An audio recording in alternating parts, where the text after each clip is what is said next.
Alright guys, got a Honda Civic 2009 up on the lift, and this baby's gonna get new front brake pads. So if you have this particular vehicle, Honda Civic, and you need to do front brake pads, alright, very simple. You might gonna need a flathead screwdriver. You're gonna need a number 12 millimeter wrench or socket with the ratchet, and you're gonna need a compressed tool. Alright, compressed tool could be such as this one right here I just showed you, or a C-clamp, right? Because we do need to push this piston right back, but the fluid is going to travel back into the reservoir. Make sure you have the reservoir cap open. Sometimes you will have fluid overflow and come down. All right, so take a look at your reservoir up on the top. If it has too much fluid already, once you compress, it's gonna shoot out fluid, it's gonna overflow. All right, best thing is you can suck some out. All right, in my case I don't need it because it's below level. A lot of times Zap Lube, all these Jiffy Lubes, all these little places, they will put fluid in there for you, but you don't really need to put fluid. As your brake pads goes down, your brake fluid goes down with it. So when you put a new brake pads, the fluid goes right back up. All right, and anyway guys, so let me set up my camera. I'm going to show you a few steps. Make sure you have your key in your ignition. If you don't, it's okay, but if you do put your key in the ignition, you should be able to turn the steering. Right? I'm going to show you how to turn it. That will give you easy access to the bolts. All right, guys, so if you have your key in your ignition, you should be able to turn this guy. If you don't have it, if you try to turn it, it's going to go clunk and your steering is going to lock. All right, so once you have turned, you have a better access to the bolts right here. So what we're going to do is we're only going to take off the bottom bolt, not the top, because the top one, this cable has enough clearance, it's long enough for us to take this caliper, lift it up, slide this pin out, and put the caliper up here. Right, so very simple. You're going to take this gear wrench or socket, whatever you have, you're going to turn this bolt counterclockwise, right, and this bolt will come out. This is number 12 by 12. I mean, the socket size is number 12 millimeter.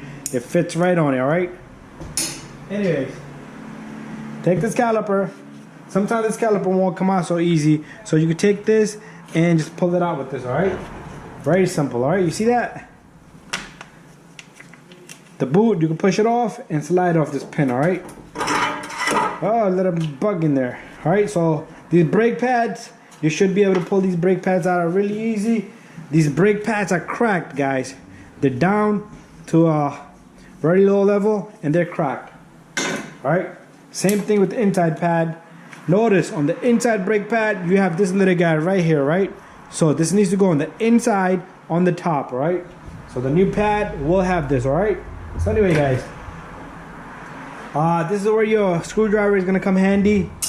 You take your screwdriver and you pop off the hardware kit here, right? Because we are going to replace it with the new hardware kit. All right, there you go, very simple. All right, make sure you clean out the area where the shims go. Right, this one looks pretty good. I'm going to clean this up. You won't see me doing that. You can take a wire brush, clean it up. All right, but also do take a look at your pins. All right, they need to be greased up. All right, so let me go get something to clean this, both of these, and I'm gonna put new greasing on it. All right guys, I got this little rag. Just clean this off really good. Same thing here. You're gonna notice on this pin that was up on the top, it has a little boot, little plastic boot right here. All right, what that does is it works as compressed inside, so the air assists it from locking up, or the air will push it off of you. Right, so guys, take a little bit of grease, put it on the pins. Right, doesn't have to be too much, but just have enough. All right, and then put this pin right back. All right, make sure the boot grabs onto it, and I'm gonna do the same thing with the top pin. All right, there you go, all around. All right, and then that can slide in there. All right, so I have to wait for the new pads and the hardware, and we'll just continue once they're here. Alright guys, meanwhile we're waiting for the new brake pads. What we're gonna do here is We're gonna compress this piston. Make sure your boot is nice and clean.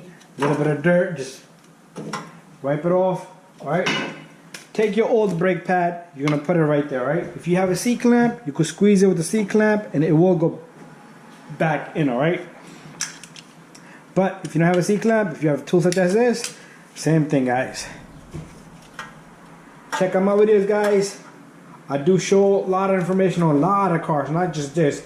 If you have any questions about anything, just send me a message, alright? Notice how I compressed this piston and it went back in nice and smooth, alright? Should not be too difficult to push that in. Anyways, again, don't forget to subscribe, share, and like all of my videos. And if you need help with anything, send me a message, alright? So let's wait for the new brake pads. Alright guys, so I got my brake pads here. We're gonna be using these Akebono brake pads. The part number, everything that you need is right there, guys. Alright, so let me unbox this.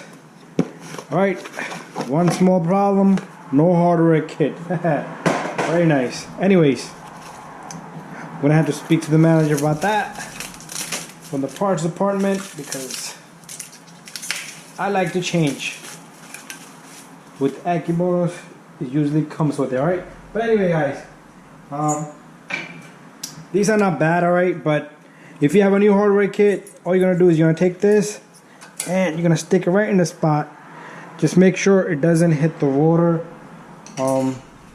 Like this end right here might hit. So I have to come back out. Right. And just even it out. There you go. Perfect.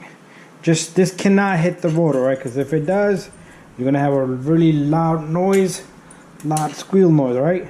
There you go. Next step, guys, take your brake pad, stick it in. Remember, the inside brake pad has the sensor on it. So this brake pad, if I put it, it will go like that, but the sensor would become in the bottom.